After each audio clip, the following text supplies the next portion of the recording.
श्री कृष्ण जन्मोत्सव में उमड़ा भक्तिभाव। श्रीमद्भागवत कथा का चौथा दिन रहा मंगलमय। मौदहा हमीरपुर कस्बे स्थित बड़ी देवी मंदिर प्रांगण में श्री नारायण सेवा समिति के तत्वाधान में आयोजित 7 दिवसीय श्रीमद्भागवत कथा ज्ञान यज्ञ के चौथे दिन श्री कृष्ण जन्मोत्सव बड़े ही धूमधाम और उल्लास के साथ मनाया गया।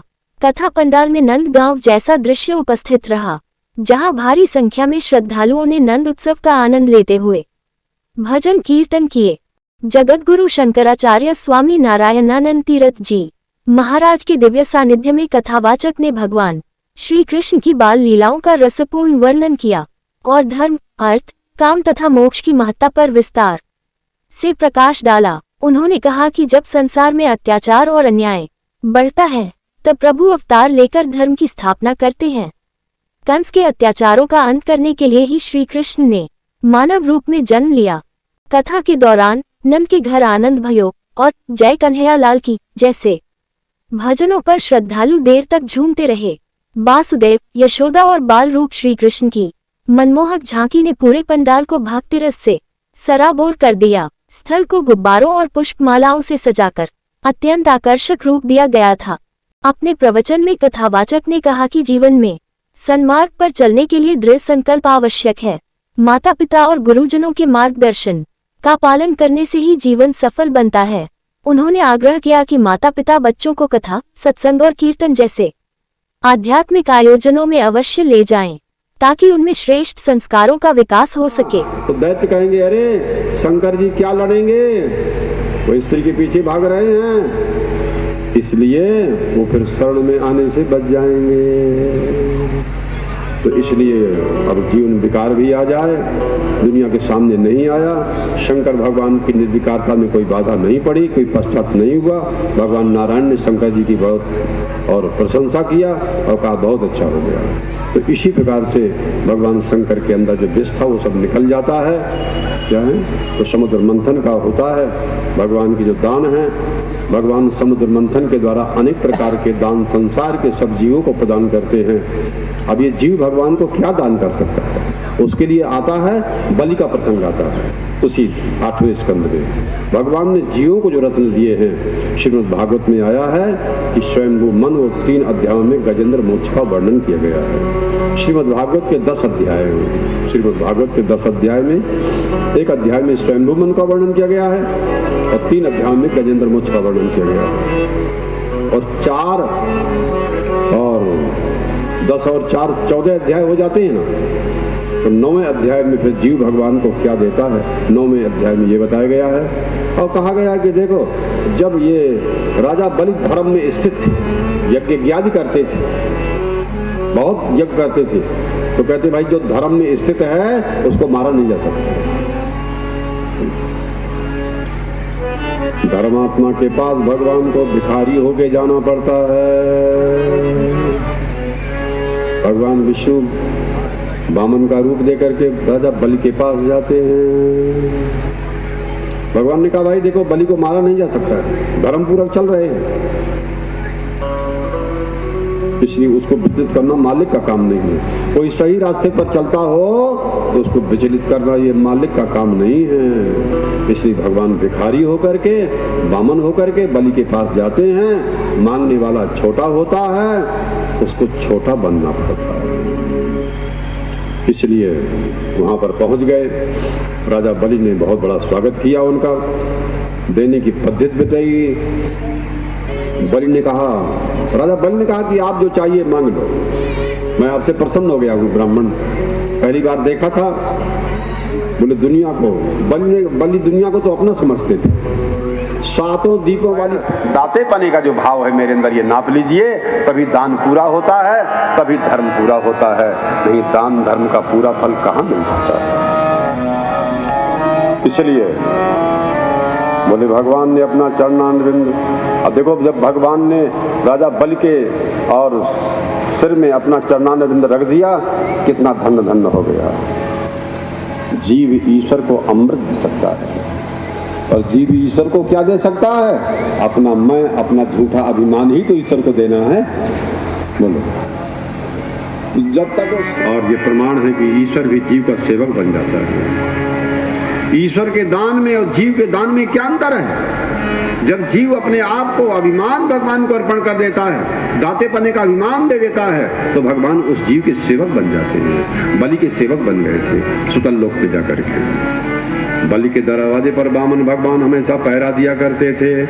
बलि मालिक हो गए और वामन उनके सेवक हो गए।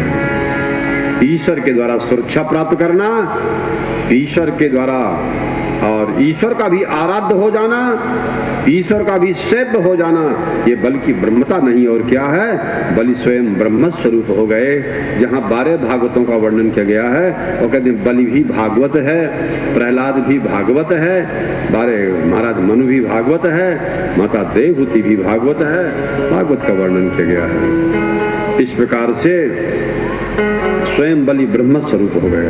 आज भी ये रक्षा सूत्र बांधते हैं, ये मंत्र बोलते हैं, एन बद्धो बलि राजा दानवेंद्रो महाबली। दाता हो तो ऐसा हो सर्वस्व का भगवान को धन्यवाद। क्या कि भगवान की चीज का भाव तो है नहीं, कोई देगा तो भगवान काम चलेगा। भगवान में तो खट ऐश्वर्य स्वतः रहते हैं। समग्र ज्ञान, समग्र वैराग, समग्र श्री, समग्र यश, समग्र धर्म, समग्र ज्ञान वैराग, ये 6 चीजें जिसमें परिपूर्ण रहती हैं वही भगवान के स्वरूप माने जाते हैं। भागवत के 8वें स्कंद में 24वें अध्याय में वेद प्रमाण की बात कही गई है। और भागवत में गए एक बार ब्रह्मा जी असावधान हो गए तो वेद की चोरी हो गई। दैत्यों ने वेद का हरण कर लिया। तो वेद की रक्षा करने के लिए भगवान मत्स्य के रूप में प्रकट हो गए। असुरों को मार करके पुनः वेद की रक्षा भगवान ने किया। बोलो मत्स्य भगवान की जय। भागवत का 8वां स्कंद पूरा होता है, 9वें स्कंद में चलते हैं। 9वें स्कंद में 2 विभाग किए गए हैं। एक सूर्यवंश का वर्णन किया गया है, बहुत संक्षेप में बता रहे हैं। एक चंद्रवंश का वर्णन किया गया है। प्रकृति में एक सौर शक्ति है और प्रकृति में एक चंद्र शक्ति है। 2 विभाग है। आजकल समान अधिकार सबको है, ये लोग स्वीकार करें न करें, पर पुरुष का शरीर सौर तत्व की प्रधानता से बनता है और सूर्य शक्ति की प्रधानता से। स्त्री का शरीर चंद्र तत्व की प्रधानता से बनता है। स्त्री शरीर पर चंद्रमा का जो सोम है उस पर ज्यादा प्रभाव पड़ता है, इसलिए स्त्री में रति है, प्रीति है, कोमलता है, ये उसमें ज्यादा सेवा, रति, प्रीति पुरुषों की अपेक्षा स्त्रियों में ज्यादा होती है, श्रद्धा, भक्ति। इसलिए स्त्रियां सारे व्रत चंद्रमा की ही करती हैं। कि चंद्रमा में जैसी शीतलता है, चंद्रमा में वैसी चांदनी है, वैसे हम चांदनी बन करके रहें, घर परिवार में शीतल बन करके रहें, सबको खिलाएं पिलाएं, मधुर वाणी बोलें और सबका सम्मान करें। या नारी हरि भावे, जो नारी घर में परिवार में भगवत भाव से सबकी सेवा करती है, पुरुषों की अपेक्षा स्त्रियों में श्रद्धा ज्यादा होती है। ये बात स्त्री के शरीर में रति, प्रीति, धर्म, श्रद्धा, इन तीनों का निवास ज्यादा होता है। और पालन पोषण की शक्ति स्त्री के शरीर में पुरुष की अपेक्षा ज्यादा होता है। गर्भ को धारण करना, 9 महीने तक बालक को धारण करना, और दूध तो स्त्री के शरीर में ही बच्चों के लिए पैदा होता है। पुरुषों को सौभाग्य प्राप्त नहीं कि उसकी छाती में दूध आ जाए और बच्चा पलेगा। ये सौभाग्य पुरुष के शरीर से वंचित है। स्त्री पुरुष दोनों का कल्याण भगवान करते हैं। स्त्री के रूप में भगवान है और पुरुष के रूप में भी भगवान है। भागवत के 9वें स्कंद में शूर वंश में भगवान राम का वर्णन किया गया है। 3 अध्याय में वर्णन किया गया है, बहुत संक्षेप में। और चंद्रवंश में भगवान श्री कृष्ण का वर्णन किया गया है। निमि की प्रधानता से चंद्रवंश पैदा होता है, वैवस्वत मनु की प्रधानता से सूर्यवंश पैदा होता है। अयोध्या महाराज मनु की बसाई नगरी है, ब्रह्मा जी की संतान, और इतने पूर्वजों की परंपरा से धर्म के फल स्वरूप भगवान राम का प्रकट होता है। सूर्य चंद्रमा निरंतर दोनों निष्काम होकर कल्याणकारी काम चलते रहते हैं। ऐसे वेदों में कहते हैं कि चंद्रमा सूर्य की तरह लोगों को कल्याण के लिए चलते रहना चाहिए। अपने प्रकाश से, अपने ताप से निरंतर जीवों को कल्याण मंगल करते रहना चाहिए। और सूर्य चंद्रमा कभी विश्राम नहीं लेते हैं। ऐसे कर्म योगी जो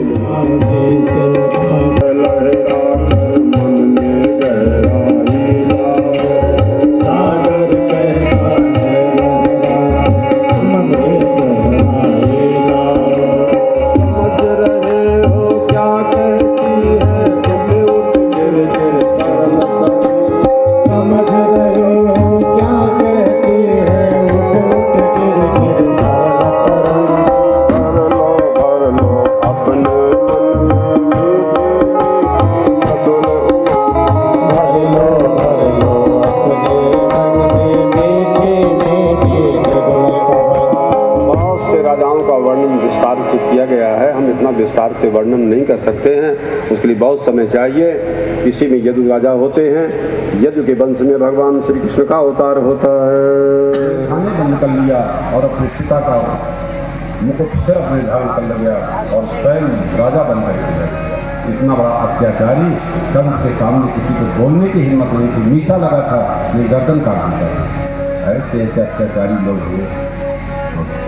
भगवान के प्रकट की बेल आती है तो कंस की दुष्टता और बढ़ जाती है। कंस ने अंत में और कंस की दुष्टता और बढ़ रही है।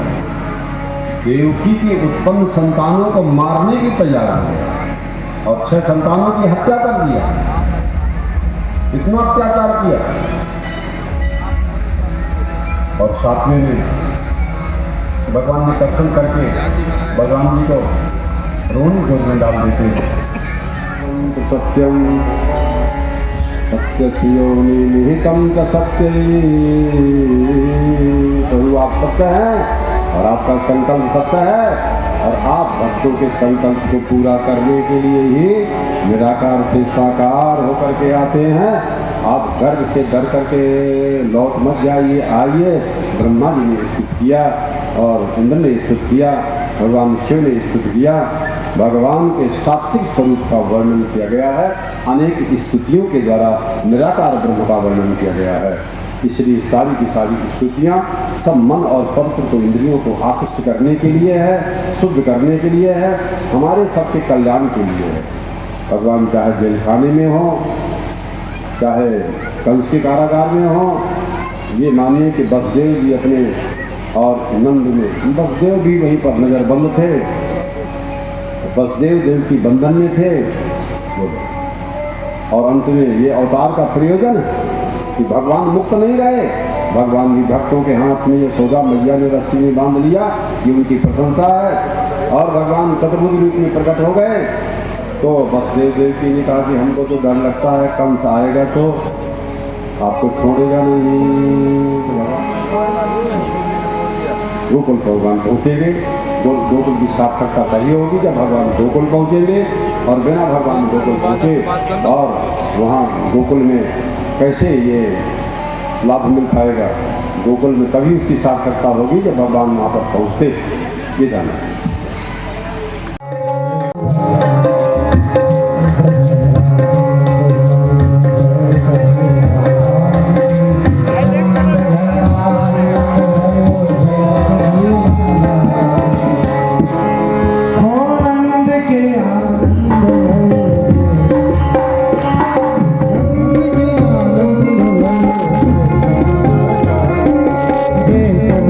लाल की जय गाऊं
स्वागत करें।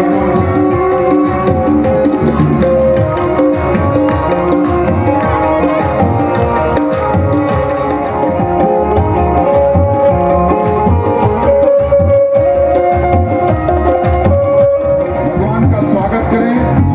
तालियों की एक धुन में तालियां भी बजती रहे।